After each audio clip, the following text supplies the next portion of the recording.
Welcome to Dusk and Empires. Tonight, a young Powhatan woman crossed an ocean to a city of fog and strangers, paraded through gilded rooms as living proof of empire, and never made it home. If this sounds like your kind of bedtime story, subscribe before you drift off. Now get comfortable, close your eyes, and let history carry you to sleep. Opening meditation. Close your eyes, if you haven't already. Let your body settle into whatever surface holds you tonight. Feel the weight of the day beginning to loosen, just slightly, at the edges. Breathe in slowly. And out. Somewhere beneath you, beneath the mattress and the floor and the foundation of the building, the earth is old and patient and completely still. Tonight we are going somewhere far away. Across an ocean that, 400 years ago, felt like the edge of the world. We are going to a city of smoke and church bells and river fog. A city of crowded streets and river barges and the smell of coal and bread and horses. And in the middle of that city, there was a young woman. She was perhaps 21 years old. She had crossed 3,000 miles of open Atlantic water to arrive here. She had left behind everything she had ever known. Her name, the name the English gave her, was Rebecca. But the name the world would remember her by was something older, something softer. Pocahontas. Let us go gently into her story. Part 1: The world she came from. There is a particular kind of morning that belongs only to the tidal rivers of the Chesapeake lowlands. Imagine it now. The light arriving slowly, silver and thin, through stands of loblolly pine and river birch. The surface of the water flat and dark, almost like hammered pewter, broken only by the occasional ripple of a fish or the slow, wide arc of a heron lifting off. The air is cool and damp and smells of mud and green things growing, of river clay and distant salt. Somewhere in the trees, a wood thrush is calling. Its song rises and drops and rises again, liquid and unhurried, like water finding its own way through stones. This was the world into which a girl was born, sometime around the year 1596. We do not know the exact date. We do not know the exact hour. What we know is that she was born into a world that was ancient and intricate and deeply alive, a world of careful relationships between people and land and sky, of stories carried in memory across generations, of ceremonies that marked the turning of seasons, of gardens and fishing weirs and longhouses warm with firelight. Her people were the Powhatan Confederacy, a collection of more than 30 Algonquian-speaking tribes whose territory stretched across what is now the coastal plain of Virginia. At the time of her birth, these nations numbered perhaps 14,000 people. They were farmers and hunters and fishermen and traders. They built towns near rivers, raised crops of corn and beans and squash, smoked venison and dried fish for winter, crafted tools from bone and antler, wove mats from bulrush, made pottery, tanned hides, and maintained a complex web of political alliances that required constant, careful negotiation. At the head of this confederacy was a paramount chief, a man of extraordinary power and political intelligence. He was called Wahansanaka, though the English would call him Powhatan, after the village that was his seat of power. He was, by the late 1590s, a man of perhaps 50 or 60 years, tall and commanding, with a presence that demanded attention without demanding noise. He was a man who understood leverage. He understood that alliances could be tools, that marriage could be a form of diplomacy, that information was as valuable as corn or copper. The girl who would become known as Pocahontas was one of his daughters, and by most accounts she was among his favorites. Her name at birth, the name given to children in Algonquian culture while they were young, was Amanuta. She also carried a more private name, a name not shared lightly with strangers. That name was Matoka. The name Pocahontas was a kind of nickname, a term whose meaning has been debated for centuries but which some scholars translate loosely as something like playful one, or ill-behaved child, or she who plays. It was a name that suggested movement, liveliness, a spirit that could not quite be contained. We know almost nothing about her childhood in the kind of direct, documented way that historians prefer. There are no letters from her early years, no diaries, no portraits. What we have are fragments. Observations made by English colonists who arrived when she was perhaps 11 or 12 years old, who saw her tumbling and playing with the boys of the village, who noted her as spirited and curious and unafraid. The English, of course, brought their own frames of understanding to everything they saw. They were men shaped by a particular world, by Christianity and monarchy and the belief that civilization meant certain things. Stone buildings. Written laws. A single God. The idea that other ways of organizing human life were lesser, that they were primitive, that they were waiting to be corrected by contact with the European world. And yet even within those limited frames of understanding, even within the letters and accounts of men who came to take and to plant and to claim, there are glimpses of this girl that feel genuine.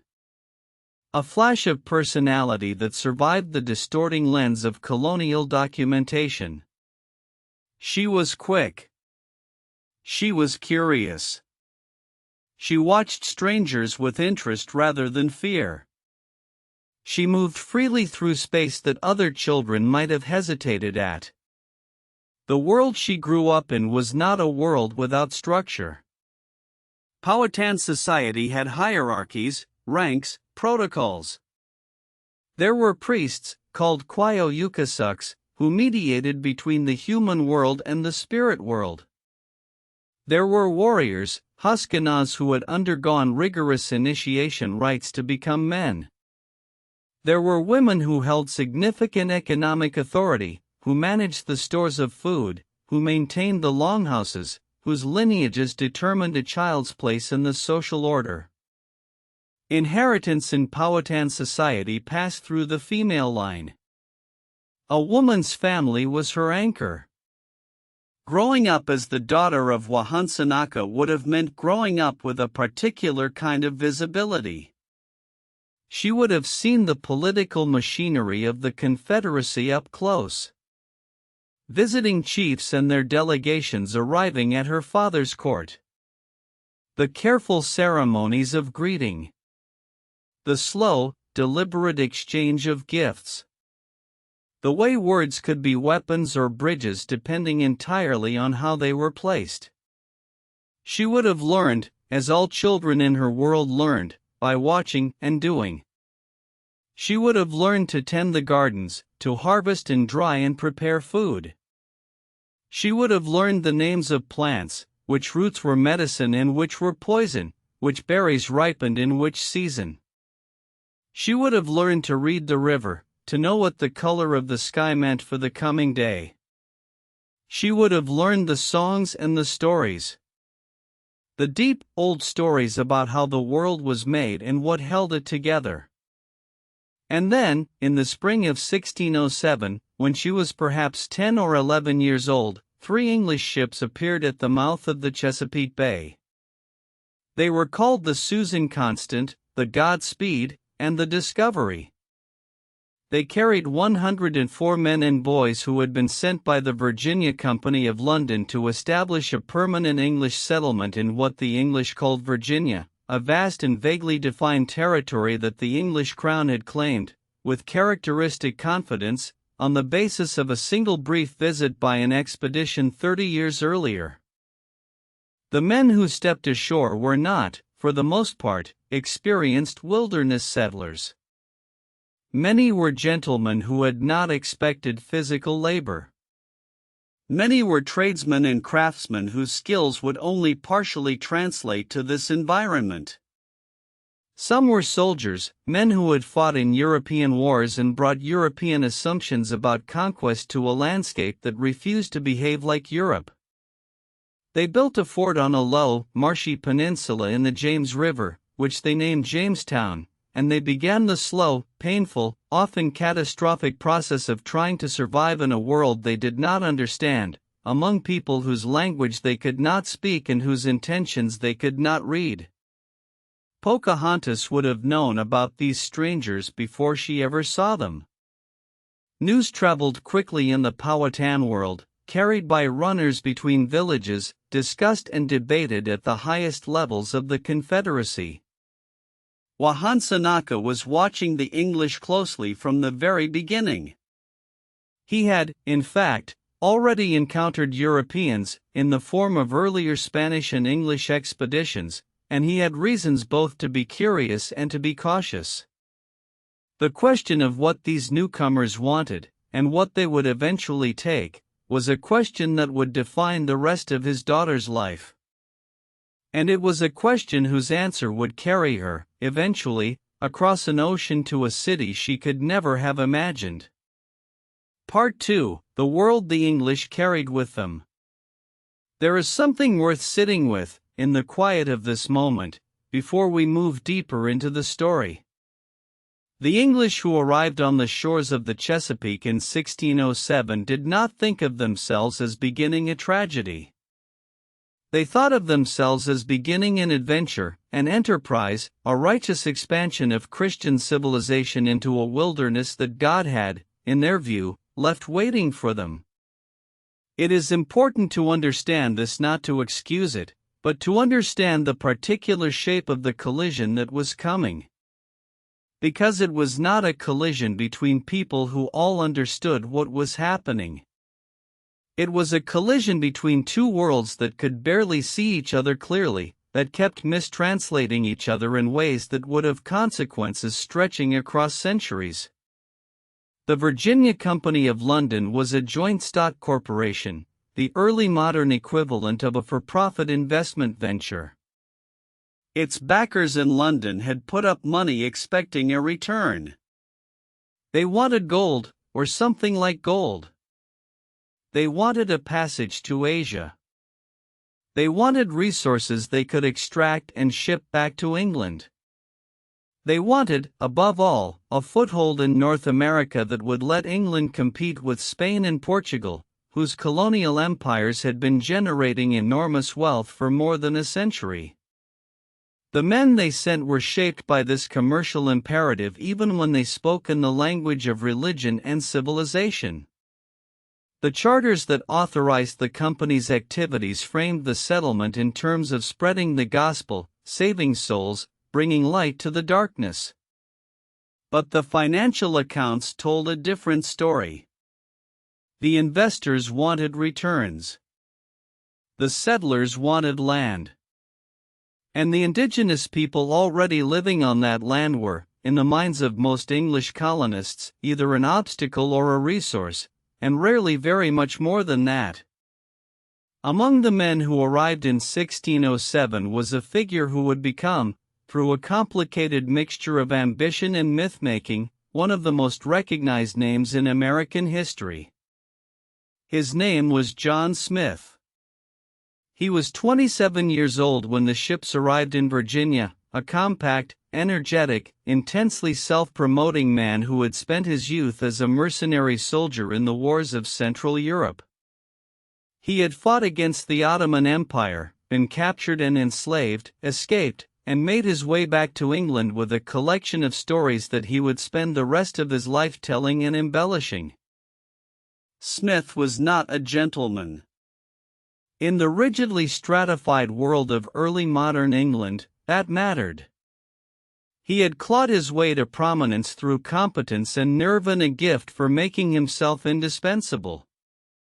He was also, crucially, someone who understood that information was power.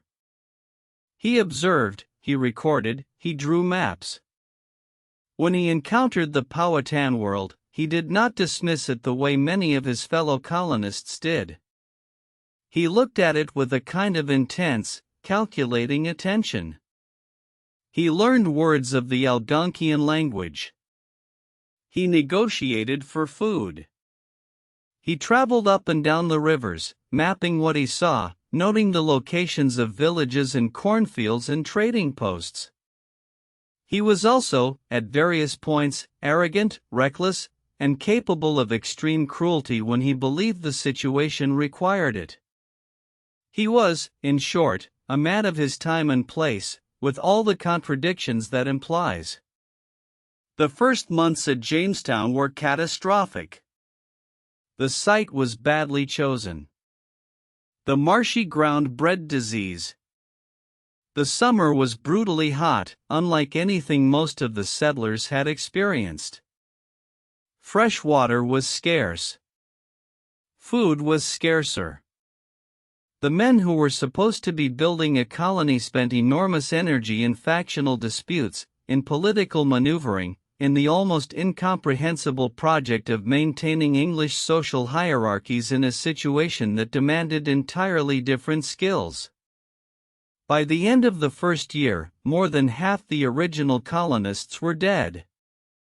Disease, starvation, and conflict with the Powhatan people had reduced the settlement to a desperate, diminished handful of survivors huddled inside a wooden fort that barely kept out the wind.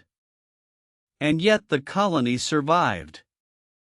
Partly because of the extraordinary efforts of a few determined individuals. Partly because of supply ships from England that arrived at critical moments. And partly, in ways that are difficult to disentangle from the myths that would later grow up around them, because of the complex and ambiguous relationship between the colonists and the Powhatan world that surrounded them. Wahansanaka had not decided to destroy the English settlement outright, though he had the power to do so. He was, instead, watching and calculating. Perhaps these strangers could be made useful. Perhaps their strange weapons and their metal tools could be absorbed into the existing trade networks of the Confederacy. Perhaps they could be managed, the way other competing groups had been managed, through a combination of diplomacy and controlled access to resources. It was a strategy that almost worked. For a time. In December of 1607, John Smith led a small party of men up the Chickahominy River on a trading and exploration expedition. He was captured by warriors under the command of Opechancanough, Wahansanaka's younger brother, and brought, after a journey of several weeks, to the paramount chief's capital village of Werowocomoco. What happened there, in the firelit longhouse of a paramount chief, in the winter of 1607, is one of the most debated episodes in American history. It is also, perhaps, the episode most tangled up with myth and with the story of the young woman we are following tonight. Smith would later write, in a letter written years after the events themselves, that he had been brought before Wahansanaka, that a great ceremony had taken place, that men had pressed his head to a stone as if to execute him, and that a young girl, a girl of perhaps 10 or 11 years, had thrown herself over his body and begged for his life. That girl, he wrote, was Pocahontas. This story has been told and retold so many times that it has become almost impossible to see clearly. It has been turned into a symbol of savage nobility and civilized gratitude, into a romance, into a founding myth. And it has, in the process, almost entirely obscured the actual young woman who lived it. Many historians today believe the incident, if it happened at all, was not what Smith understood it to be. Scholars of Powhatan culture have suggested that what Smith may have witnessed was not an execution interrupted by a merciful child, but an adoption ceremony, a ritual by which the paramount chief formally brought Smith into the Confederacy as a subordinate chief, a werewance. The pressing of the head to the stone, the intervention of a young woman, the subsequent ceremony of gift-giving, all of these fit the pattern of a Powhatan adoption ritual far better than they fit the pattern of a last-minute reprieve. But Smith did not know this. or he chose not to record it in these terms. He wrote the story he understood, through the frame he had available. And the story he wrote became the story that hundreds of years of culture would run with, embellishing, romanticizing, transforming a 10-year-old girl into a heroine of a European love story that had nothing to do with who she actually was. What we can say with reasonable confidence is this: Pocahontas was present at Werowocomoco during Smith's captivity. She was noticed by him as someone of significance. And in the months and years that followed, she did serve as a kind of messenger and go-between, carrying food to Jamestown, accompanying delegations, appearing at critical moments in the fragile, dangerous negotiation between her father's world and the English settlement. Whether this was her own choice, her father's assignment, or some combination of the two, we cannot know with certainty. She was a child, navigating between worlds that did not understand each other, carrying the weight of a history that had not yet been written. Part 3: The Years of Contact. There is a particular quality to the years between 1607 and 1613 in the history of Jamestown, a quality of improvised existence, of each day being negotiated as if the rules might change before nightfall. The English settlers were never entirely secure. The Powhatan Confederacy was never entirely committed to either welcoming or expelling them. Everyone was watching everyone else, reading signs, making guesses, getting things wrong. In this uncertain space, Pocahontas moved in ways that were remarkable even to people who did not fully understand what they were seeing. There are accounts of her visiting Jamestown during these years, sometimes with delegations from her father, sometimes in smaller, less formal capacities.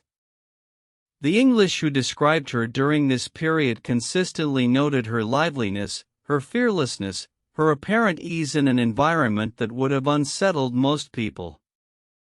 A man named William Strachey, who arrived in Virginia in 1610, wrote about her in terms that are both revealing and deeply problematic, describing her as turning cartwheels with the boys of Jamestown, entirely naked, her hair unbound, laughing. This description has been used, sometimes, to frame her as childish or to diminish her. But read another way, it suggests something different. It suggests a girl who was confident enough in her own body and her own identity to be unself-conscious in front of strangers. Who could enter the space of a foreign settlement and engage with it on her own terms. Who found the English boys amusing and did not feel obligated to perform the kind of reserved dignity that European women were expected to project. She was also, clearly, learning. She was picking up English words, watching English behaviors, noting differences and similarities. She was doing what sharp-minded young people have always done at the intersection of cultures, absorbing, comparing, filing away. John Smith, during these years, traded with the Powhatan people regularly. He was aggressive about it, sometimes threatening, sometimes generous, always calculating. The food that came from the Powhatan world was keeping Jamestown alive. Without the corn and venison and fish that were traded, often reluctantly, from Powhatan villages to the English settlement, the colony would have collapsed entirely. The relationship between Smith and Wahansanaka was tense and complicated and never quite trust, never quite war. Smith pressed for more food than Wahansanaka wanted to give. Wahansanaka pressed for the metal tools and weapons that the English were reluctant to hand over. Both men were maneuvering. Both men were also, in their own ways, trying to understand what the other actually was. And then, in the autumn of 1609, John Smith was badly injured in a gunpowder accident. He sailed back to England for treatment, and for reasons that are not entirely clear, he never returned to Virginia. He would go on to explore the coast of New England, to write prolifically about his experiences, to become a celebrated figure in the early literature of English colonialism. But his direct involvement with Pocahontas and Jamestown was over. For Pocahontas, Smith's departure coincided with a significant shift. The years between 1609 and 1613 are sometimes called the Starving Time, and they were devastating. The fragile accommodation between the English and the Powhatan Confederacy collapsed into open violence. Wahansanaka pulled back his people's trade with the colonists, who had become increasingly aggressive and demanding. The English settlers, cut off from their primary food source and hit by drought and disease, died by the hundreds. Of the nearly 500 colonists who were in Virginia at the beginning of the winter of 1609, fewer than 60 survived to the spring. It was a catastrophe that changed everything. It hardened attitudes on both sides. It produced among the English a ferocity and a hunger for control that would define the colonial project for generations. And it ended, for a time, whatever delicate web of relationship had existed between the settlement and the Powhatan world. Pocahontas herself seems to have withdrawn from direct contact with the English during these years. Her father had warned her away from Jamestown, and she obeyed. Or perhaps she simply had no reason to go, with Smith gone and the settlement in crisis. She was, by this time, perhaps 13 or 14 years old, moving toward adulthood in the world she knew. At some point during these years, she married a Powhatan man, whose name was recorded as Kokum. We know almost nothing about this marriage, including whether it was a love match or a political arrangement, whether it was happy, and what happened to Kokum. His name appears in the historical record once and then disappears. These are the kinds of silences that run all through Pocahontas's story. The moments where her own life was most directly lived are the moments where the European record goes quiet. She matters to the English when she is useful to the English. When she is simply living her own life, the documents do not follow her there. The colony at Jamestown, meanwhile, was being rebuilt under new and harsher leadership. Men who had survived the Starving Time were not inclined toward accommodation. The new governors instituted a brutal martial law, the laws divine, moral and martial, that governed the colonists' behavior with terrifying strictness and authorized extreme violence against the Powhatan people in pursuit of English objectives. One of the men who arrived in Virginia during this period was a tobacco farmer and entrepreneur named John Rolfe. He was 28 years old when he arrived. He had recently survived a shipwreck in the Bermudas, had lost his wife and infant daughter to the hardships of the voyage in the early months in Virginia, and was, by any reasonable measure, a man in grief. He was also a man with a particular obsession. He had brought with him seeds of a variety of tobacco called Nicotiana tabacum, a sweet-smoking variety from Trinidad in the Spanish Caribbean, very different from the bitter, harsh tobacco that grew wild in Virginia. He believed, rightly, that this tobacco could be grown successfully in the Virginia lowlands and that it could transform the colony's fortunes. In 1612 and 1613, as relations between the English and the Powhatan Confederacy continued to simmer, John Rolfe was planting his experimental tobacco crop in the rich soil near Jamestown. He could not have known, in those quiet, laborious hours in the field, that within a year he would be writing letters about a woman he called, with obvious emotion, the one whose love I cannot without the greatest ingratitude extinguish. He could not have known that she was about to enter his life in the most violent and uninvited way possible. Part 4: The Kidnapping. There is a particular image that has always stayed with me in this part of the story. The image of a river in spring, the wide Potomac, which the Powhatan called Patawomac, running full and cold from the winter snowmelt, its banks green with new growth, its surface broken by wind. And on that river, in April of 1613, an English pinnace, a small, fast ship, moving carefully upstream. On board was a man named Samuel Argall. He was a ship's captain, experienced and unsentimental, employed by the Virginia Company to solve problems. And the problem he had been tasked with solving, at least in part, was the increasingly dangerous state of relations between the English and the Powhatan Confederacy.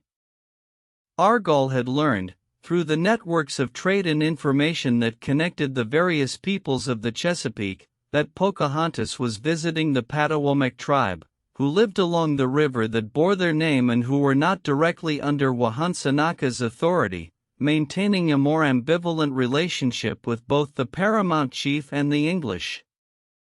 What happened next was a kidnapping. There is no softer word for it. The details are recorded, with a certain matter-of-fact tone that speaks volumes about how the people involved understood the event, in English accounts from the period. Argall enlisted the help of a Patawomac man named Iapassus and his wife, using a combination of gifts and threats to persuade them to lure Pocahontas aboard his ship. The wife, according to the account that survives, pretended to want to see the interior of the English vessel and begged Pocahontas to accompany her. Pocahontas agreed. Once she was aboard, Argall revealed what had happened. She was his prisoner. She would not be returned to her father until Wahansanaka agreed to English terms, the release of English captives held by Powhatan warriors, the return of stolen weapons, a quantity of corn. How Pocahontas felt in that moment, standing on the deck of an English ship with the riverbank receding behind her, we cannot say. The English accounts do not dwell on her inner state. They record the logistics. They do not record the particular quality of fear or anger or disbelief that a 17-year-old woman, standing in the middle of a river, might have felt in that moment. She was taken first to the English settlement at the mouth of the Pamunkey River, and later to Jamestown. Her father was notified. He did not respond immediately, or rather, he did not respond in the way the English expected. He did not mount a rescue mission. He did not launch an attack. He returned some prisoners, some weapons, some corn, and then he waited. Scholars have debated what this response meant. Was he playing for time?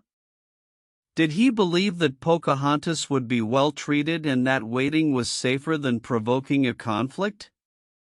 Did he have reasons to believe that his daughter's captivity could, in some unexpected way, serve the Confederacy's interests? Or was he simply in a position where he lacked the military option to retrieve her without triggering a war he was not prepared to fight? We do not know. He does not explain himself to the English record. He watches, and he waits, and the months pass. What we do know is that Pocahontas spent approximately a year in English custody before the next chapter of her story began. She was held, it seems, in relative comfort rather than harsh captivity. She was treated with what the English considered appropriate respect for someone of high status, the daughter of a paramount chief. She was not imprisoned in a cell. She was given quarters, food, clothing. She was also, and this is where the story becomes more complicated, placed in the care of a minister named Alexander Whitaker, who lived at a settlement called Henrico, upriver from Jamestown. Whitaker was a sincere and idealistic man who believed genuinely in the possibility of converting indigenous people to Christianity. He took Pocahontas's religious education seriously. He taught her English more thoroughly than she had learned it before. He taught her to read, perhaps, or at least to navigate the basics of English letters. He taught her the catechism, the tenets of Anglican Christianity, the prayers and creeds and moral frameworks that the English believed structured a proper Christian life. And Pocahontas, to at least some degree, engaged with this teaching. Whether she did so out of genuine conviction, strategic adaptation, resignation, or some complex mixture of all these things, we cannot say. What is clear is that she was exceptionally intelligent, that she learned quickly, and that she was capable of presenting herself within English cultural frameworks in ways that impressed the people around her. It was during these months at Henrico that she met John Rolfe. The exact circumstances of their meeting, the early conversations, the gradual shift from whatever passed for acquaintance toward whatever came next, these are lost to us. What survives is a letter that Rolfe wrote to the governor of Virginia, Sir Thomas Dale, in early 1614, asking permission to marry Pocahontas. The letter is an extraordinary document. It is a long, tangled, sometimes incoherent piece of writing in which Rolfe ties himself in almost visible knots trying to explain, to himself as much as to the governor, why he wants to marry this particular woman. He is at pains to establish that his motives are not base or carnal. He insists that he is moved by the good of the plantation, the honor of our country, for the glory of God, for my own salvation. He agonizes over whether it is appropriate for a Christian man to take a non-Christian woman as his wife. He calls her an unbelieving creature, and also a lady whom I entire lie and unfeignedly love. The emotional turbulence in that letter is real. Whatever the cultural and political dynamics of the situation, whatever the power imbalance and the coercion and the impossible context, something human is happening in that letter. A man is trying to reconcile the world he was raised in with feelings that don't fit neatly into its categories. What Pocahontas felt, what she wanted, what she chose, these questions are impossible to answer with certainty. She was a captive. She was a young woman in a world where her options had been narrowed by circumstances she had not chosen.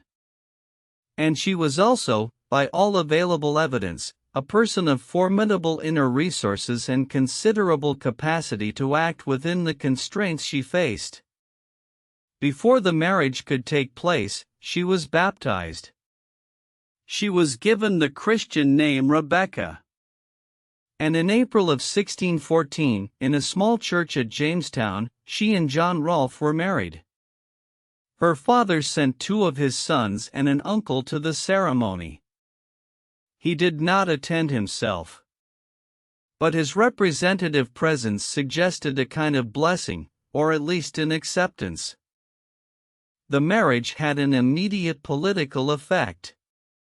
The sporadic, draining conflict between the English and the Powhatan Confederacy subsided. A period that historians call the Peace of Pocahontas began, a roughly 8-year stretch of relative calm that allowed the Virginia colony to stabilize and begin to grow. It was a peace built on a foundation that was, as everyone involved must have known, fragile and temporary. But it was a peace nonetheless. And for a few years, in the tobacco fields of Virginia, in the small English settlements along the James River, people breathed a little easier. And a young woman named Rebecca Rolfe, who had once been Matoka, began to navigate the world her marriage had placed her in. Part 5: Learning 2 Worlds. There is something I find myself thinking about often in this part of the story. The particular texture of the life that Pocahontas was living in the years between her marriage in 1614 and her departure for England in 1616. She was living, by this time, in an English household. The house John Rolfe kept would have been simple by English standards, but constructed and organized entirely within English cultural logic. Wooden furniture, pewter dishes, curtained windows. The smell of tobacco always present, because Rolfe's crop was thriving, transforming the economic prospects of the colony with every successful harvest. She would have worn English clothing. The long skirts, the bodice, the linen shift beneath. These were not small adjustments. These were physical constraints that the human body must be trained to accept, that restrict movement and require a completely different relationship with the physical world than the lighter, freer garments of the Powhatan world. She would have eaten English food. Bread made from wheat flour. Salted pork. Hard cheese. Foods with textures and flavors entirely unlike the cornbread and venison and fresh fish and wild greens of her childhood. She would have attended church. She would have heard sermons in English, long, dense, theological explorations of Scripture and salvation. She would have been expected to pray in English, to organize her inner life around English spiritual categories. And in January of 1615, she gave birth to a son. He was named Thomas Rolfe. The experience of giving birth, in an English household, attended perhaps by English women and a midwife whose practices and rituals were entirely different from those of the Powhatan world, would have been another layer of the ongoing negotiation between who she had been and who the world now expected her to be. But she was also, still, herself. She had not been entirely remade. She was a woman who spoke both English and her native Algonquian, who carried in her body and her memory a completely different way of understanding the world, who knew the names of things in two languages and the meanings of things in two frameworks.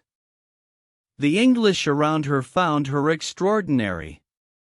Not because they understood her, but precisely because they did not, and because she seemed, in their observation, to have adopted English ways so completely that they could almost forget, in their habitual condescension, that she had come from somewhere else entirely. She had, in their framing, been saved. She had been brought out of darkness. She was evidence that their colonial project was not merely extractive but transformative, civilizing. This framing was deeply self-serving and deeply wrong. But it was also, in the short term, useful to Pocahontas, because it gave her a particular kind of status. She was not just any indigenous woman in an English settlement. She was the proof of the colony's spiritual and cultural mission. She was, in the eyes of the Virginia Company, an asset. The Virginia Company, meanwhile, was in trouble. The tobacco economy was beginning to take shape, but the colony was still struggling to attract investors and settlers. It needed good news. It needed a story that would make the investment seem worthwhile, that would make the suffering and the death and the catastrophic early years seem like the necessary price of a great achievement. And then someone, possibly Sir Thomas Dale, possibly officials of the Virginia Company in London, possibly some combination of both, had an idea. What if Pocahontas went to London? What if the daughter of the paramount chief of the Powhatan Confederacy, now a baptized Christian, now the wife of an English tobacco farmer, now the mother of an English baby, were to appear in the streets of London, in the courts and drawing rooms of the English elite, as living proof that the Virginia enterprise was working? It was a brilliant idea from a public relations perspective. It was also, depending on how you look at it, an extraordinary opportunity and an act of stunning instrumentalization. Pocahontas was being asked, or told, to serve as a marketing tool for the company that had authorized her kidnapping. Whether she understood this fully, whether she consented to it fully, whether she welcomed it or dreaded it, the historical record does not tell us with clarity. What it tells us is that she went. In the spring of 1616, approximately 20 years after her birth on the banks of a tidal river in the Chesapeake lowlands, Rebecca Rolfe, formerly known as Pocahontas, formerly known as Matoka, daughter of Wahansanaka, paramount chief of the Powhatan Confederacy, boarded a ship bound for England. Her son Thomas was about a year old. Her husband John was beside her. And with her traveled a delegation of Powhatan men and women, perhaps 11 or 12 individuals, including a man named Tamakomo, who was a priest and advisor to Wahansanaka, and who had been given a specific charge by the paramount chief: observe the English in their own land, count their numbers, assess their strength, and bring back a true account. Wahansanaka, who had never seen England, who had spent years trying to understand what this English world was and what it wanted, was sending his own intelligence gatherer along on this voyage. The ship that carried them was called the Treasurer. It moved out of the mouth of the James River in early June of 1616, turned toward the open Atlantic, and left Virginia behind.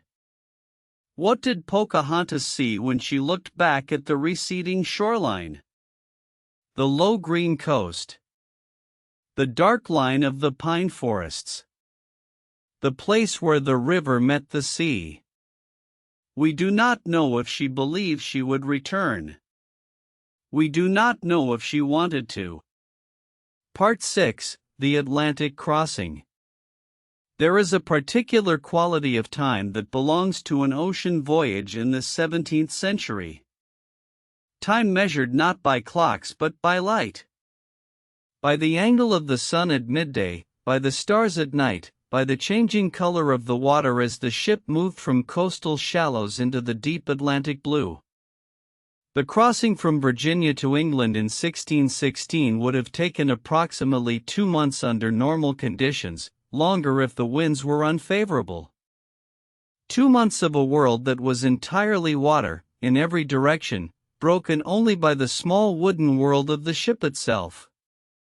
The ship Pocahontas traveled on was not large by modern standards. A vessel of this period, a small English merchant ship, would have been perhaps 70 or 80 feet long, cramped and dark below decks, smelling of tar and bilge water and the animals kept alive aboard for food. The wooden hull would have moved constantly, not just the rolling motion of a calm sea but the sudden, lurching descents into wave troughs, the shuddering of a ship hit broadside by wind. For someone who had spent her life inland, on rivers and in forests, the open ocean would have been an almost incomprehensible experience. There is nothing in the geography of the Chesapeake lowlands that prepares the body for the Atlantic. The rivers are wide but bounded. The Chesapeake Bay is vast but never entirely empty of land on the horizon. The ocean, the true ocean, offers nothing but water and sky from one horizon to the other. Pocahontas may have been seasick. Many people were, crossing the Atlantic. The constant motion of the ship, the loss of any fixed point of reference, the smell of the confined space below decks, these were experiences that reduced experienced sailors to misery and could completely overwhelm someone experiencing them for the first time. She was also a nursing mother, or at the very least a mother of a 1-year-old child, navigating the particular exhaustion and vigilance that comes with keeping a small body alive and safe in conditions that were, by any measure, difficult. We know that John Rolfe was with her. Their relationship, whatever its emotional texture, would have been their primary bond in that moment. She depended on him, practically and linguistically, in the world she was entering. He depended on her, in ways perhaps less obvious but no less real. Her presence was his passage into London society, his connection to the Powhatan world that his tobacco enterprise required, his claim to a kind of unique significance in the Virginia story. The ship would have moved slowly out of sight of the American coast in the first days of the voyage, and then there would have been nothing but ocean until the rocky cliffs of the English or Irish coastline appeared, after weeks of water. The ship entered the Thames and moved upriver. And the world that appeared on either bank was unlike anything Pocahontas could have imagined. The city of London in 1616 had a population of somewhere between 200,000 and 250,000 people. It was the largest city in England, one of the largest in Europe.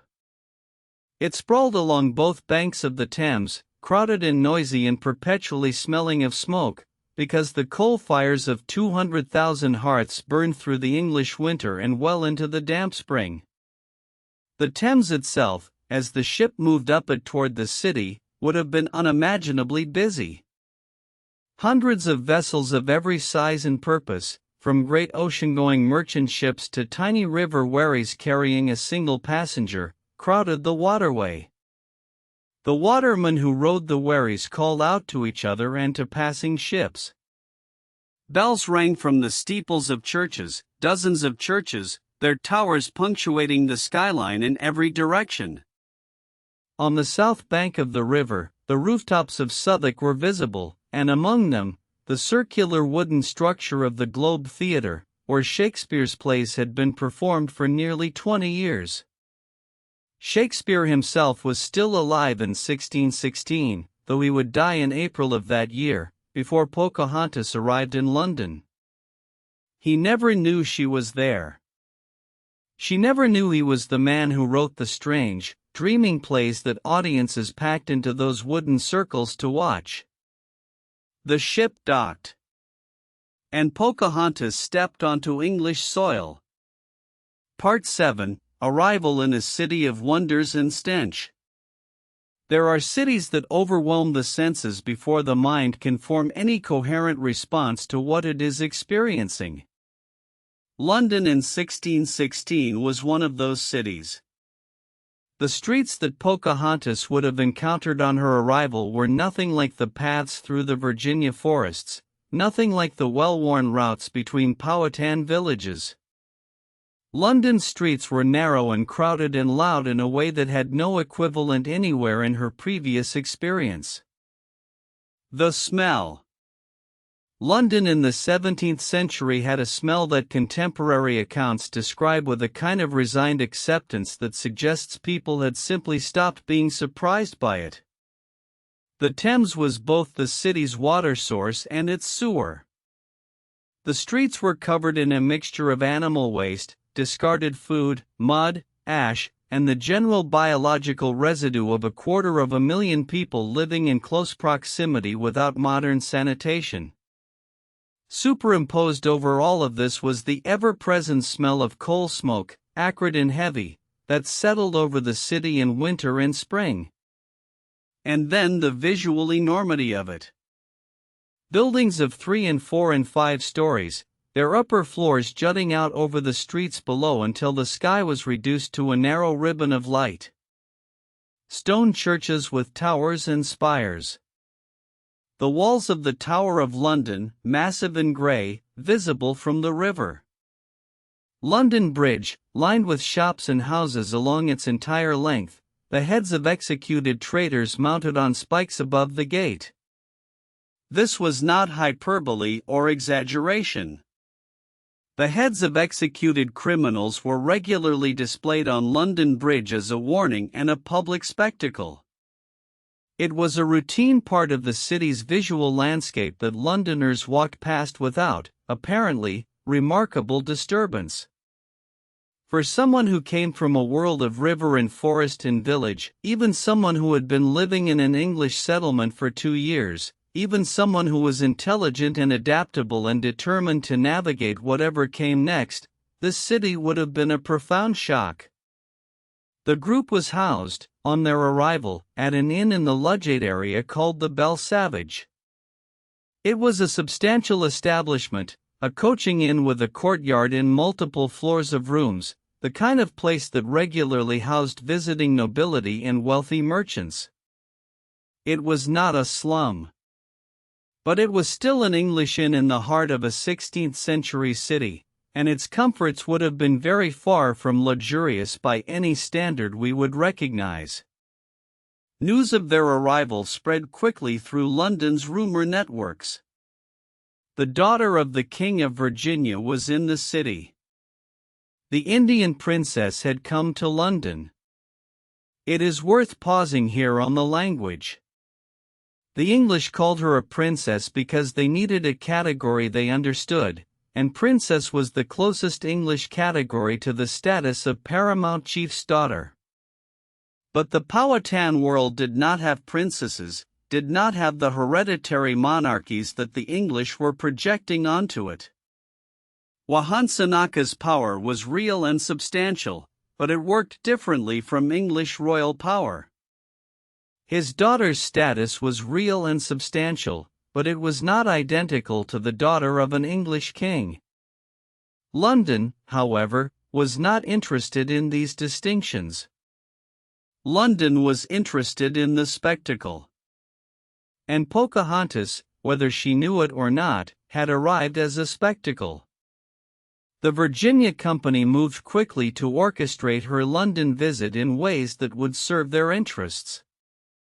They arranged meetings, introductions, public appearances. They managed her image with the same commercial instinct they brought to their tobacco trade. She was dressed in the fashionable English style, in silk and damask and fine linen, with her dark hair arranged in the English manner. She was presented at court, in the company of her husband, as evidence of the colony's success. And London watched. Curious, condescending, fascinated, and almost entirely incapable of seeing the actual human being who was performing, with extraordinary poise, within this elaborate stage management of her own life. We know that she was painted during these months. A portrait, engraved by Simon van de Passé, was made of her during her London visit. It shows a young woman in formal English dress, wearing a tall-brimmed hat, a lace collar and cuffs, a dark outer garment. Her face is round and serious, her expression controlled and composed. The inscription around the portrait gives her name in both its forms, Matoka als Rebecca, daughter to the mighty Prince Powhatan Emperor of Atanocomoke als Virginia. The portrait is the closest thing we have to a direct representation of what she looked like. It shows a young woman who has learned, with remarkable thoroughness, to present herself within the visual language of English respectability. It does not show, cannot show, what is happening beneath that composed surface. What is she thinking, in the engraving? What does she see when she looks back at the engraver's steady gaze? We can only wonder, slowly and without rushing toward an answer. Part 8, The Court of King James. Sometime in January of 1617, Pocahontas was taken to Whitehall Palace to be presented to King James I of England and his wife, Queen Anne. Whitehall Palace in the early 17th century was the largest royal palace in Europe, a sprawling, irregular complex of buildings that spread along the north bank of the Thames between Westminster and the Strand. It was not a single magnificent structure but an accumulation of buildings added and modified over centuries, connected by galleries and corridors and courtyards, heated by hundreds of fireplaces, lit by thousands of candles, smelling of wood smoke and beeswax and perfume and the less fragrant realities of a large number of people living at close quarters. The occasion for her presentation was a Twelfth Night Masque, an elaborate court entertainment that combined drama, music, dance, and spectacular scenery to celebrate the end of the Christmas season. These masques were significant events in the social calendar of the English court, and attending one was a mark of social importance. The masque that Pocahontas attended in January 1617 was called The Vision of Delight, and it was written by Ben Jonson, whose reputation as a playwright and poet rivaled Shakespeare's. The scenery and costumes were designed by Inigo Jones. Imagine the experience of that evening. The Great Hall of Whitehall Palace, lit by hundreds of candles and elaborate chandeliers, the light reflecting off gilded surfaces and jewels and embroidered cloth of gold. The heat of bodies in a confined space. The smell of perfume and hair powder and tallow. The music of a court orchestra. And all around, the entire social apparatus of the English ruling class, dressed in its most extravagant finery, performing the ritual of its own importance. Pocahontas was somewhere in that hall, watching. She had been dressed for the occasion, presumably, in the fashionable English clothing that the Virginia Company had provided. She would have been introduced, presented, observed. The court would have watched her the way they watched any novelty, with a mixture of curiosity and the comfortable superiority of people who believe they occupy the center of the universe. King James I was, by 1617, a man of 51, on the throne for 14 years, and increasingly interested in royal prerogative to a degree that was creating serious political tensions with his parliament. He was a learned man, a scholar who had written books on theology and the theory of monarchy. He was also famously suspicious of women with power and had once written a treatise on the danger of witchcraft. He was, by contemporary accounts, not an especially warm or charismatic figure in person. His wife, Queen Anne of Denmark, was a different personality, artistic, sociable, a patron of the arts who had actively supported the court masques that were one of the distinguishing cultural features of the Jacobean court. She had, apparently, been interested in Pocahontas before her arrival in London, and there are accounts suggesting she had taken a particular notice of her. The presentation of Pocahontas at court was in some ways a success. She was remarked upon, noticed, spoken about in terms that were impressed if not always kind. She managed the extraordinary protocols and rituals of the English court, the bowing, the order of precedence, the specific ways of addressing and being addressed by royalty, with a composure that impressed observers who had expected something rawer and more obviously foreign. There is a famous story, possibly apocryphal but worth considering, that when Pocahontas encountered John Smith at some point during her London visit, she was cold to him. That after Smith had sent word of her presence in England and after arrangements had been made for them to meet, she turned away from him, would not speak to him for a time, and when she did speak, said something that cut through the pleasantries of the occasion with the precision of someone who had been thinking about what she wanted to say for a long time. Smith had told the world that she had once saved his life. He had built a version of her into the foundation of his public reputation. And now here she was, in his city, and she was not the grateful savage child of his story. She was a grown woman, intelligent and grieving and fiercely present, who had her own account of what had happened between them, and between their two worlds, and it was not the same as his. What exactly she said to him, according to the account he later wrote, which is our only source, went something like this. She called him father. She said that he had promised to be her father, and her people had called him father, and she was his countrywoman. And then she said something that has resonated across centuries. She said that they did always call him father, and he should call her child, and that she was not afraid to let him know that she always called him father. There is a complexity in that simple insistence on relationship that Smith, writing about it afterward, seems not entirely to have grasped. She was holding him to a word. She was holding him to a claim of connection that he had made and then walked away from. She was not angry, exactly. Or she was angry in a way that was very controlled and very old. She was also, perhaps, telling him, in the only language they shared, that she remembered more than he thought she did. That the years of her captivity, the years of learning to be English, the long crossing of the ocean to this cold and bewildering city, had not erased who she was or where she had come from or what she knew about what had happened. It is one of the most quietly powerful moments in the entire story. Part 9, The London Months. The months that Pocahontas spent in London, from the autumn of 1616 through the early months of 1617, have a quality in the historical record that is at once densely documented and deeply opaque. There is more written about her during this period than at almost any other time in her life. She was in England, in London, surrounded by literate people who wrote letters and kept diaries and circulated news in the form of pamphlets and word of mouth. She was visible in a way she had never been visible before.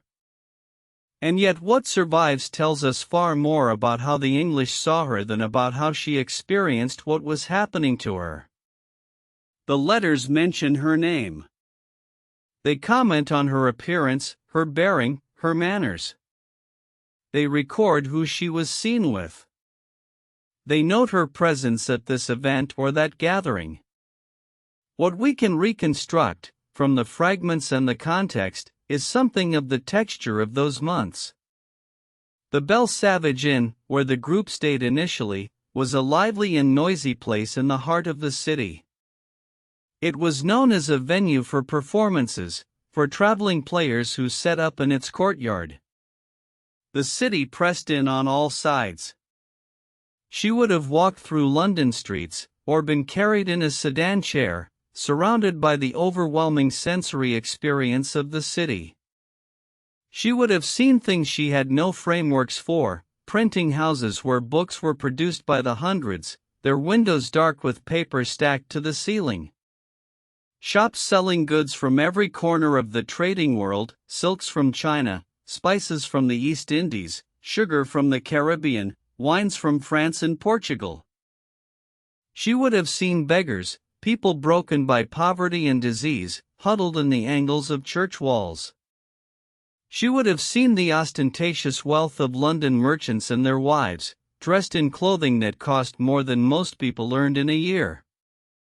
She would have seen the river at different times of day, the Thames that was the city's lifeblood and its highway and its dump, always in motion, always crowded, always smelling of its own complicated life.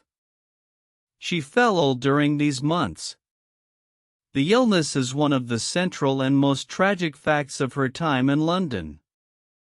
England in winter was cold and damp in ways that the Chesapeake lowlands, even in their harshest seasons, were not. The air of London was full of coal smoke and the particular pathogens of an extremely dense urban environment. The Powhatan people had no immunity to many of the diseases that circulated through the city as a matter of ordinary life. What she contracted, we cannot say with certainty. Contemporaries mention illness. Later accounts suggest tuberculosis, though this is not definitively established. What is clear is that her health deteriorated during her time in London, that whatever sickness had taken hold of her did not release her. For a young woman already far from home, already navigating the extraordinary demands of performing within a foreign culture while managing grief and displacement and the sheer exhaustion of constant translation, both linguistic and cultural, an illness of this kind would have been its own particular darkness. John Rolfe was with her. Their relationship during these months, in this context, must have been its own complicated thing. They were in his world now, not hers. She depended on his ability to navigate the English social landscape. But she also carried, within herself, a depth of knowledge and memory that he could not access, a whole interior world that the English city could not touch or claim. Tumacomo, her father's sent observer, was having his own profound experience of London. He had been charged with counting the English, literally, making marks on a stick to tally their numbers. He had quickly realized that this was impossible. There were too many of them. The English cities contained more people than he had framework to imagine. He reportedly stopped trying to count and simply observed, with a growing apprehension about what these numbers meant for the world he had come from. He was also, during these months, trying to find a place to conduct the ceremonies of his own faith, to make the offerings and perform the rituals that connected him to the spiritual world he inhabited. London offered him nowhere for this. The city was entirely organized around a different spiritual order. One story that survives about Tamakomo and his London experience is small but vivid. He reportedly smoked his pipe in the street in London, as was customary in the Powhatan world, and attracted enormous and bewildered attention from passers-by, many of whom had never seen this done in quite that way, even though tobacco was well known in England by this time. The attention seemed to confuse and trouble him. He was a man performing a normal thing in a world where nothing was normal. Pocahontas, navigating the same world, may have felt a version of this all the time, the experience of being watched, of being a spectacle, of performing normalcy in a place where your presence was inherently extraordinary to everyone around you. She visited Bishop John King, one of the senior figures in the Church of England, who seems to have taken a genuine and warm interest in her. There are accounts of him receiving her and speaking with her at length, and of treating her with a respect that was not merely ceremonial. She visited noble houses and country estates, the households of the gentry and aristocracy who were involved in the Virginia Company. Everywhere she went, she was observed. Everywhere she went, she was translated into English categories that could not quite contain her. She was the Indian princess, the Virginian queen, the converted savage, the proof of Christian mission. She was a mirror that the English used to see themselves as generous and enlightened. What she saw when she used the mirror the other way, what she understood about England and the English after these months of living inside their city and their culture, we can only guess at. But we know that she was preparing, by the early months of 1617, to go home. The arrangements were made. The ship was hired. The date was set. She was going back to Virginia. She was going back across that immense ocean to the land where the rivers ran dark and the wood thrushes sang in the mornings and the air smelled of pine and river mud. She would never arrive. Part 10, The River at Gravesend. March 1617. The Thames in late winter is gray-green and cold, its surface broken by the wind that comes down from the northeast, smelling of the North Sea. The tides move through the city and out toward the estuary with the impassive regularity of a body much older than anything human. The ship that was to carry Pocahontas and John Rolfe and their son Thomas and the Powhatan delegation back to Virginia had moved down the Thames from London to the town of Gravesend, approximately 20 miles downriver, where the estuary begins to widen and the city gives way to marsh and mudflat and the long, low horizon of the Kent countryside. Ships often waited at Gravesend for favorable winds before beginning their ocean voyages. It was a practical stop, a threshold between the river world and the open sea. Pocahontas was ill when the ship reached Gravesend. The illness that had been weakening her during the London months had not improved. She was brought ashore, into a room in a tavern or inn in the town, to rest in, everyone hoped, to recover enough to make the crossing. She did not recover. In March of 1617, at Gravesend, on the threshold of the return journey that would have brought her home, Pocahontas died. She was, by most estimates, approximately 21 years old. The exact date is recorded as March 21, 1617. She was buried the same day, in the chancel of the local parish church of St. George's in Gravesend. John Rolfe recorded the event in the kind of sparse, practical language that people sometimes use when emotion is too large to address directly. He wrote of it to friends in Virginia. He noted her death. He did not elaborate. He was, perhaps, a man broken by what had happened. He was also a man with a great deal of practical disaster on his hands, a dead wife, a sick young child in a foreign country, the long voyage back still ahead of him, and a world at home that he needed to return to and would face alone. Their son Thomas was also ill. He was too sick, it was decided, to make the ocean crossing. He was left in England in the care of one of John Rolfe's brothers, a man named Henry Rolfe, with the understanding that he would be brought to Virginia when he was well enough. He would not see Virginia for more than 20 years. He grew up English, educated in England, knowing his mother only as a name and a story. Pocahontas's grave in St. George's Church at Gravesend still exists today, though the original church building was destroyed by fire in 1727 and rebuilt, and the exact location of her grave within the chancel is not precisely known.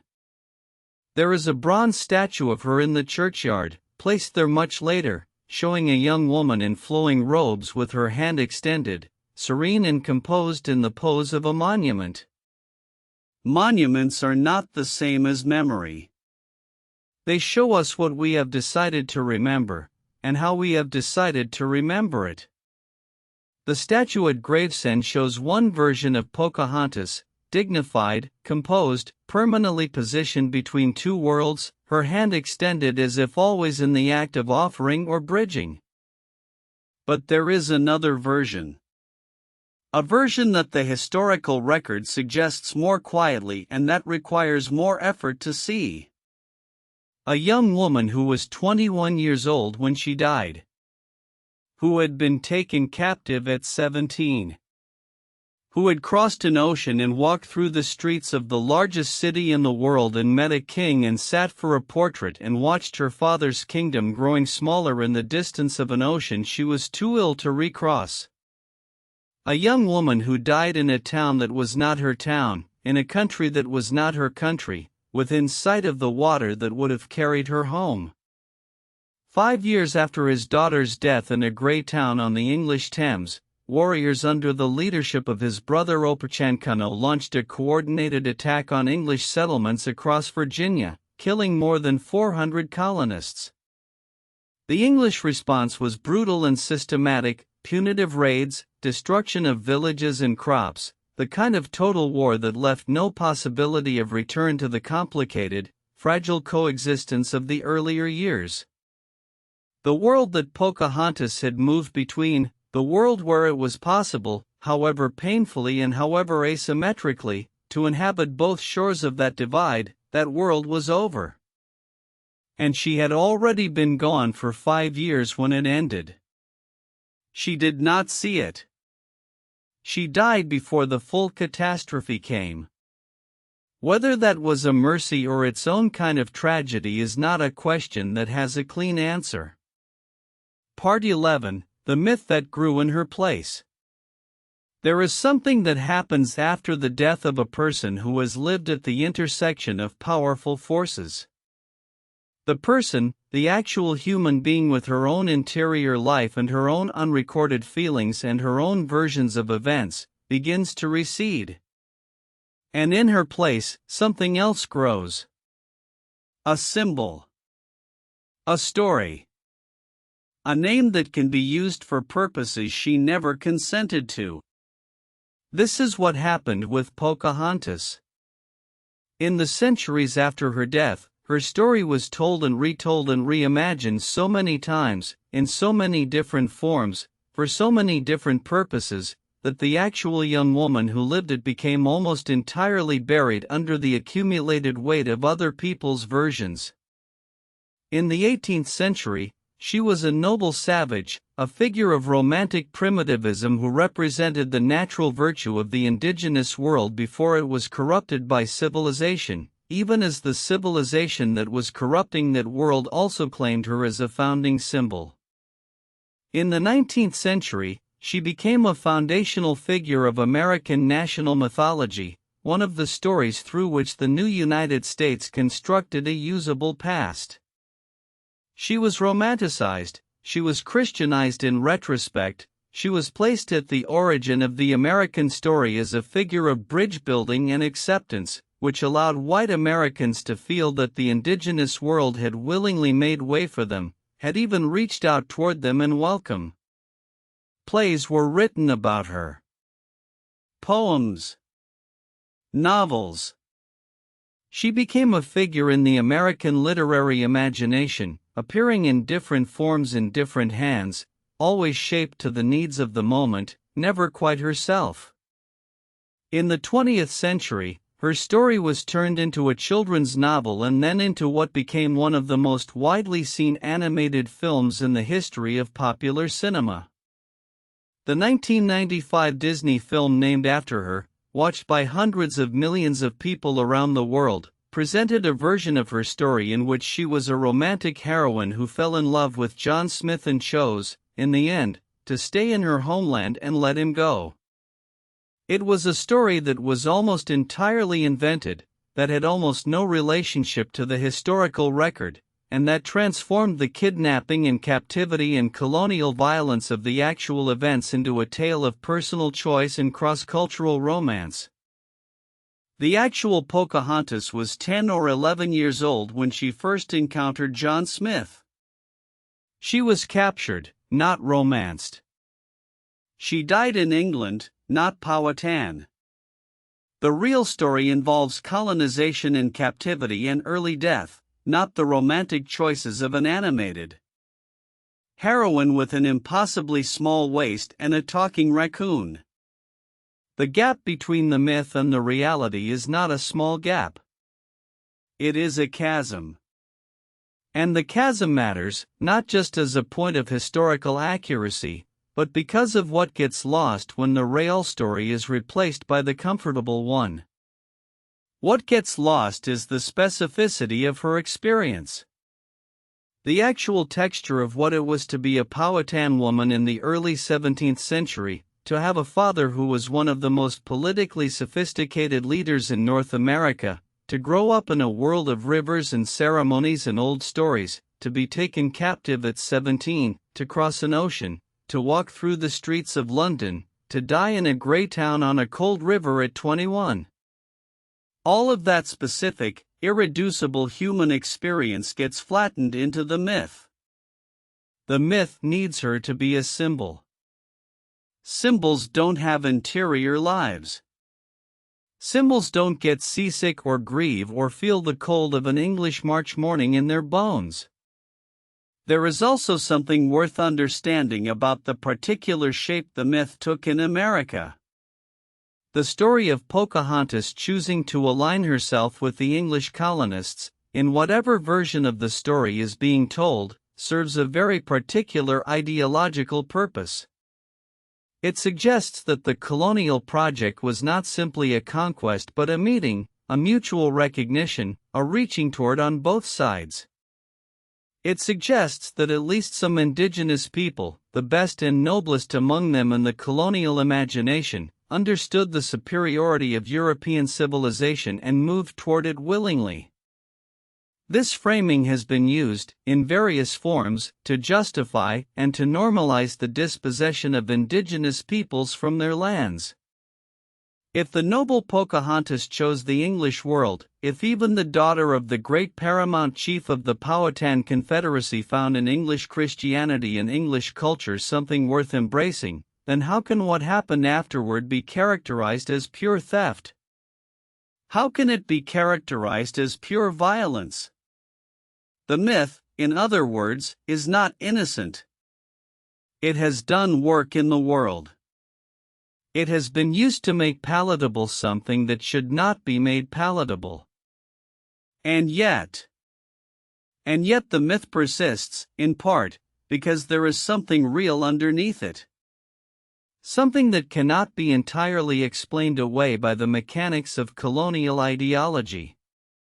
The real Pocahontas was a real person who made real choices within the constraints available to her. The choices were not the romantic, freely chosen choices of the Disney heroine. They were the choices of a captive, of a person navigating an asymmetric power relationship with intelligence and determination. But they were choices nonetheless. She chose, or something in her chose, to engage with the English language rather than to withdraw from it. She chose to present herself within English cultural frameworks in ways that gave her some degree of agency. She chose, or something in her chose, to carry herself with a dignity that survived both captivity and the bewildering experience of London, that survived the smothering weight of other people's projections and expectations and categories. She was, in the fullest sense of the word, a person. Not a symbol. Not a lesson. Not a proof of anything. A person. And the most honest thing we can do, 400 years later, is to try to see her as that. The effort of seeing her clearly, against the grain of the mythology, against the accumulated weight of 3 centuries of romanticization and distortion, is itself a kind of tribute. Not the tribute of a monument or a film or a poem written by someone who needed her to be something other than herself. The quieter, harder tribute of trying to imagine, with care and with humility, what it was actually like to be her. What it was like to stand in a firelit longhouse on the Chesapeake and watch strangers arrive speaking an incomprehensible language. What it was like to be taken aboard an English ship against your will and see your world receding behind you. What it was like to stand in a street in London and feel the cold northern air on your face and hear the bells of 100 churches and smell the coal smoke of a city that could not stop burning and know that home was 3,000 miles of water away. What it was like to be 21 years old, and sick, and frightened, or perhaps not frightened, perhaps something beyond frightened, something that does not have a good word in either English or Algonquian, and to look toward the gray horizon of the river estuary and know that the crossing was beginning and that home was possible again, and then to find that your body could not make that crossing after all. These are the things the myth does not tell us. These are the things we must sit with quietly, without rushing toward easy meaning. Part 12, What Remains? The town of Gravesend sits on the south bank of the Thames estuary today, a small town in the county of Kent, about 25 miles from central London. It is not a famous town. It does not have the name recognition of Canterbury or Dover or the other historic towns of the Kent countryside. It is, to most of the people who pass through it, a transitional place, a stop on the way to somewhere else, a view of the river, a cluster of streets that remember their older shapes without making a great claim on the visitor's attention. And in the churchyard of St. George's Church, there is a statue of a young woman. Bronze. Green with the patina of decades. Her hand extended. Her face turned slightly toward the river, as if she is watching something arrive or watching something depart. Visitors come to see her. They come from all over, but especially from America, and especially from among the communities of people who descend from the nations that once made up the Powhatan Confederacy. The Pamunkey tribe of Virginia. The Mattaponi. The Chickahominy. People who carry in their genes and their memories and their family histories a connection to the world that Wahansanaka governed and that his daughter grew up in and that the English colonists transformed beyond recognition over the course of the 17th century. They come and they stand in front of the bronze statue in the churchyard of an English town, and they look at this representation of a woman who died before she was old enough to understand the full extent of what had happened to her, and they do not need the myth. They bring something else with them to that churchyard. A knowledge that is older and more personal and more complicated than anything the myth can contain. The story of Pocahontas, when you take the myth away, is a story about the experience of being caught between worlds. It is a story about what it costs to be a bridge. It is a story about what happens when you are too useful to those with power and too visible to be allowed the privacy of your own interior life. It is also a story about survival. Not the triumphant, dramatic survival of Hollywood narratives, but the quieter, stranger, harder survival of a person who found ways to remain herself even as the world kept trying to remake her according to its own requirements. She survived the shock of contact. She survived captivity. She survived baptism and marriage and the ocean crossing. She survived London. She survived the court of King James. She survived the portrait sitting and the diplomatic dinners and the presentations and the performances of self that being the Virginia Company's prize exhibit required of her every single day. She did not survive the illness. Nobody survives forever. She was 21 years old and her body gave way in March in a cold town on the Thames and she died before she could go home. That is the fact of it, and it is heartbreaking, and it deserves to be held with the seriousness it deserves, not softened into sentiment, not made useful for any ideology that needs her death to mean something tidy. But there is something that did survive her. Her son Thomas Rolfe grew up in England, educated and anglicized, carrying in his body the genetic inheritance of two worlds. He returned to Virginia as a young man, sometime in the 1630s or 1640s, and he settled there. He became a successful planter. He had children. His descendants multiplied across the generations of Virginia's history, and many of them have carried, with varying degrees of awareness and pride, the knowledge that they descend from a woman whose story the world could not stop telling. The descendants of Thomas Rolfe are numerous. Some of them are famous names in American history. Some of them are people who live quietly, doing ordinary things, carrying in their names and their faces the evidence of a meeting between two worlds that happened 4 centuries ago on the banks of the James River in Virginia. The Powhatan Confederacy itself did not survive the 17th century intact. The wars that followed Pocahontas's death, the Great Massacre of 1622 and the subsequent English retaliatory campaigns, and then another devastating war in the 1640s under the same Opochancanno who had ordered the first attacks, broke the political structure of the Confederacy. The populations declined catastrophically under the combined pressure of war, disease, and dispossession. Land that had fed and sheltered tens of thousands of people for generations was claimed by English tobacco planters and transformed into something entirely different.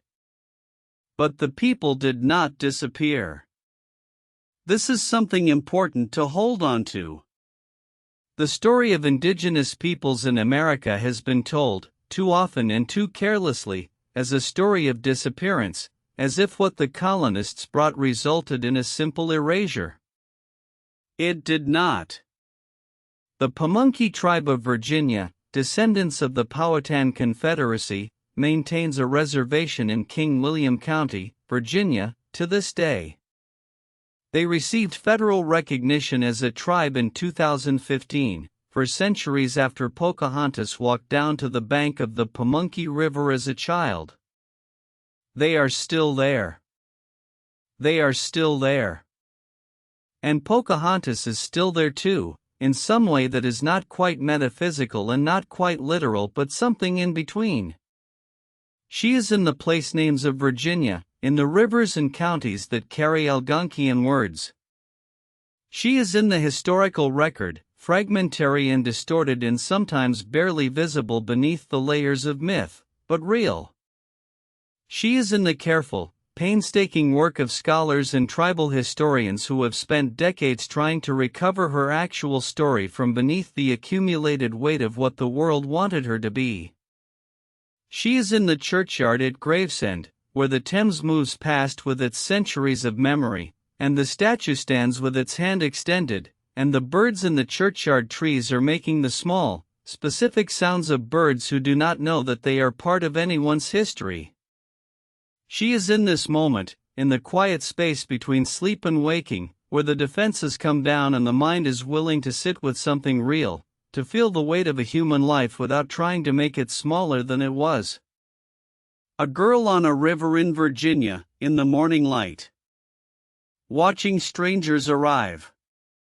Watching the world begin to change around her, as the world always changes around the young, before they have the years and the context to understand what they are witnessing. A woman on a ship in the Atlantic, watching the horizon.